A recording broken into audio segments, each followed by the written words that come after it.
마을에서는 처음으로 열리는 것입니다.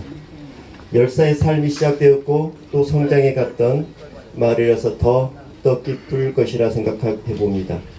지금부터 5.18 광주민중항쟁 44주년 김동수 열사 추모 문화제를 시작하겠습니다. 먼저 민중의례가 있겠습니다. 모두 일어서 주시기 바랍니다.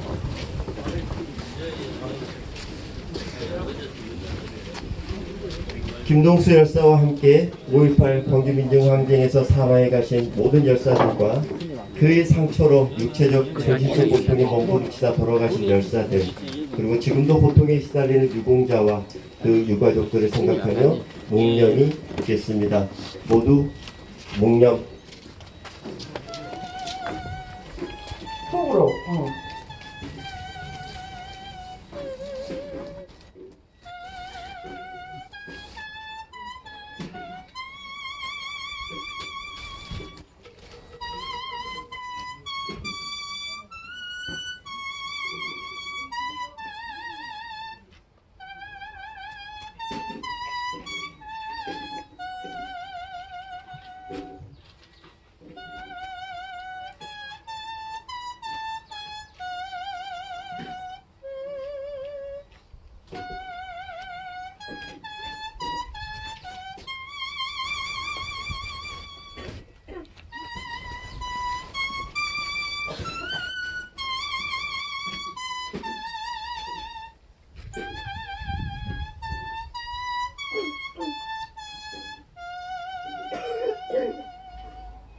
묵념 바로.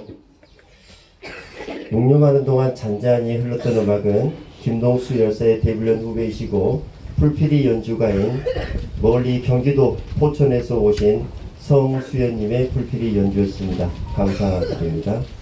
다음은 님을 위한 행진곡 재창 있겠습니다. 반주에 맞춰 힘차게 불러주시기 바랍니다.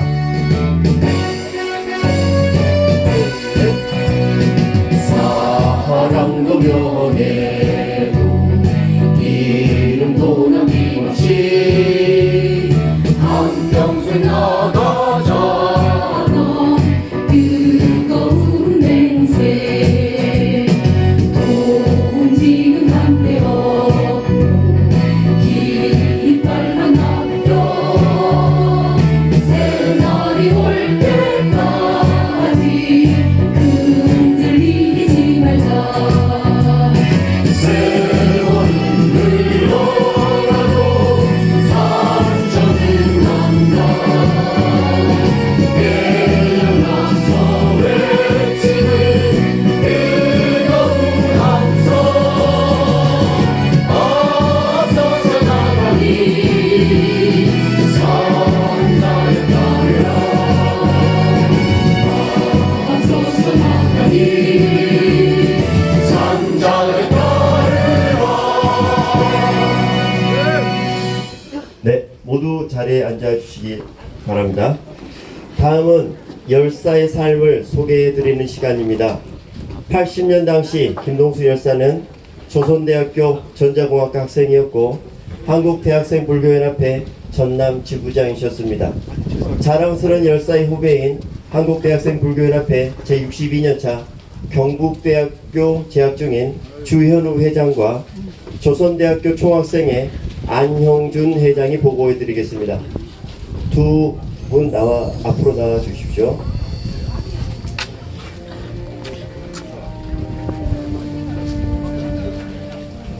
마이크 체크하시고. 자, 올해는 열사의 생애에 대해서 자세히 보고 드리려 합니다. 내외분들께서는 리플렛의 양옆 부분을 참고해 주시기 바랍니다.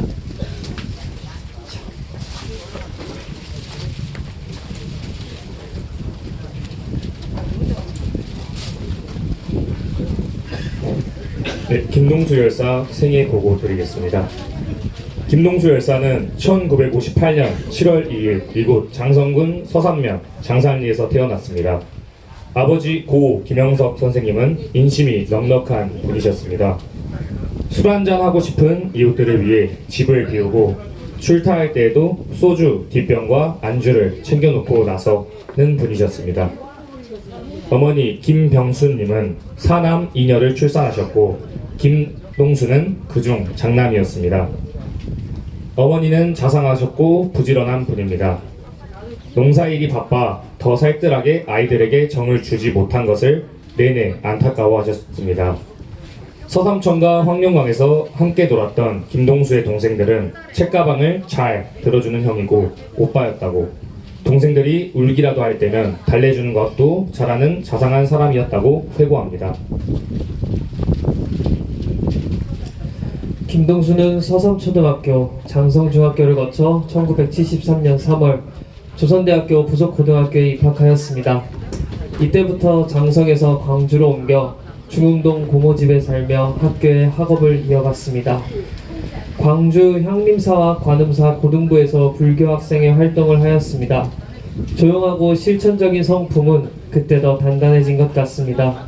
그 시절 함께 살았던 사촌 여동생은 자기의 고교 졸업식에도 참석해 꽃다발을 선물하는 다정한 성품의 김동수 오빠를 여전히 기억하고 그리워하고 있습니다.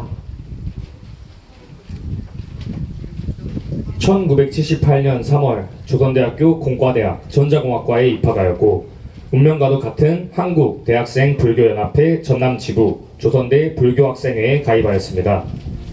3학년이 되는 1980년 그는 책임감이 강한 사람이었습니다. 군 입대를 미루면서까지 그해 3월 한국대학생 불교연합회 전남지부장에 취임하여 광주 전남 지역 10여 개 대학의 불교 학생회를 돌아다니며 이끌었습니다. 그 시절 불교 활동과 민주화 운동에 헌신하며 서울에서 열리는 불교 학생회 연대 모임, 각종 시국 강연회, 동학혁명 추모 집회, 4.19 혁명 기념행사를 주도하거나 참여했으며 조선대학교 학원 자율화 추진위원회, 민주투쟁위원회 위원으로 활동하며 사람 사는 세상을 앞당기는 활동도 용맹하게 수행하였습니다. 옷은 단벌 신사처럼 수수하고 단촐하였지만 동료들에게는 아낌없이 베풀던 사람이었습니다.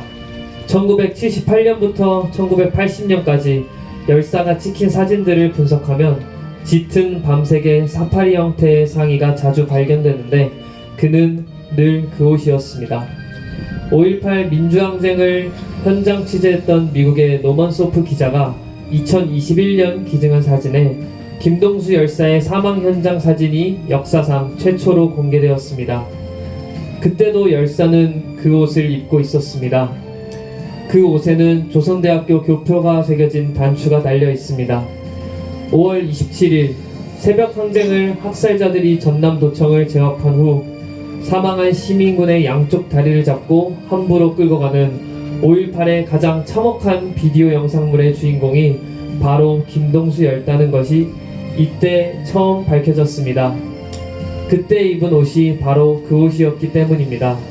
열사는 비록 단벌로 살았지만 그의 삶은 폭이 넓고 다양했으며 세상을 향해 종횡무진하였습니다.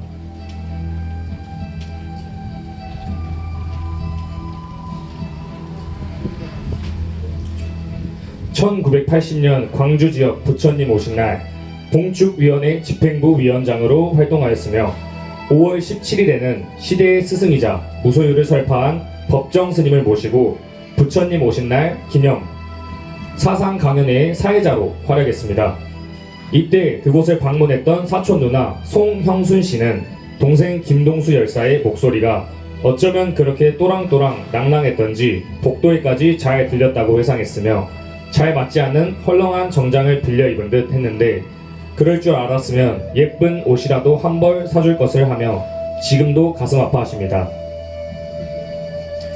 5월 18일 새벽에 김동수 열사는 자신이 신군부가 사전에 체포해서 구속해둘 예비 검속자 명단에 오른 것을 파악하고 동료 3명과 함께 목포로 피신하였습니다. 5월 21일 금남로 전남도청 앞에서 공수부대의 조준사격으로 시민들 22명이 학살당했다는 참혹한 소식을 듣고 시민군 버스를 타고 광주로 전남도청으로 홀로 돌아왔습니다. 동료들은 위험에 빠뜨리지 않겠다는 생각으로 남몰래한 행동이었습니다.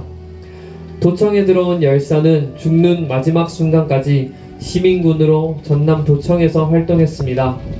항쟁 지도부 학생 수습 대책위원으로 활동하면서 도청 앞 경비, 시신 수습 등의 시민군으로 하는 모든 활동을 묵묵히 수행했습니다. 여기 장성 이 마을의 윗집 아랫집으로 함께 살았던 당시 은행에 다니던 강현구 후배는 총을 들고 도청 정문에서 경계를 서고 있던 김동수와 만나 이야기를 나눈 순간을 인터뷰에서 말했습니다. 총을 메고 시민군으로 활동하고 있다고 당당하게 말했던 강인한 모습의 열사를 5.18 최후의 날 전남도청을 지키다 5월 27일 새벽 4시 30분경 열사의 삶이 무너졌습니다.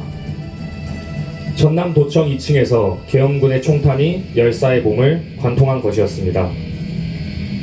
김동수가 쓰러진 곳은 도청 2층 민원실에서는 2명의 시민군이 사망했는데 김동수 열사는 뒤쪽 창문이었고 그의 앞에는 시민군 대변인 윤상원이 발견되었습니다. 항쟁 기간 가장 오랫동안 도청에 머물며 항쟁했던 시민군이었고 도청에서 최후를 맞이한 것입니다. 사망 후 망월 묘지에 함부로 감회장된 후 1980년 6월 7일 동네 친척이자 당시 서산면 김영대 부면장이 모내기를 하고 있는 논으로 찾아왔습니다. 아버지를 한켠으로 불러 김동수의 사망 소식을 전했고 가족들은 모두 망월동으로 갔습니다. 가족들은 열사가 매장되었다는 봉분만 보았을 뿐 시신조차 확인하지 못했습니다. 묘를 다시 파헤치는 것이 너무 가슴 아팠기 때문입니다. 어머니 김병순 씨는 모내기도 해야 하고 시부모님도 모셔야 하기에 묘지에도 가보지 못하고 사랑하는 장남을 떠나보내야 했습니다. 그리고 오래도록 아들이 혹여 돌아오지 않을까 하여 밤이고 낮이고 노심초사했습니다. 1997년 5월 6일 새로 조성한 국립묘지로 이장할 때 유거를 보고서야 아들의 사망을 마음속에서 인정했다고 가슴 아프게 회고하였습니다. 1989년 2월 조선대학교에서는 열사에게 명예 공학사 학위를 수여하였습니다. 김동수 열사는 1997년 5월에 광주 망월동 5.18 묘지 86번에서 국립 5.18 민주묘지 1무역 2-27로 인장되었습니다. 장성 서삼초등학교에서는 열사의 동창들이 주도하여 세운 추모비가 있고 매년 초등학생 후배들과 교직원들이 추모식을 엄수하고 있습니다. 조선대학교 불교학생회와 전국의 대학 불교학생회 연합 동문회에서는 1992년 6월 지광 김동수 열사 기념사업회를 창립하였고 조선대학교 민주공원 내에 추모비를 건립하였습니다. 매년 조선대학교 민주평화연구원과 함께 열사의 보살 정신을 계승하는 추모 사업을 이어가고 있습니다. 김동수 열사의 삶은 22살이라는 짧은 시간 속에 끝났지만 그의 푸른 기상과 정의로운 역사는 80년 5월에서 오늘로 그리고 영원히 푸르게 이어질 것입니다.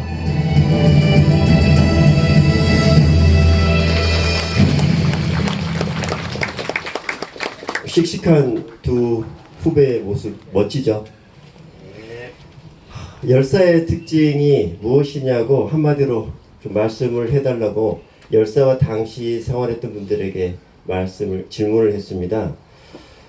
그분들의 대부분은 열사께서는 과묵해서 보이지 않았으나 언제나 있어야 할 곳에 있었던 사람이라고 회고를 합니다. 추모비에 새겨진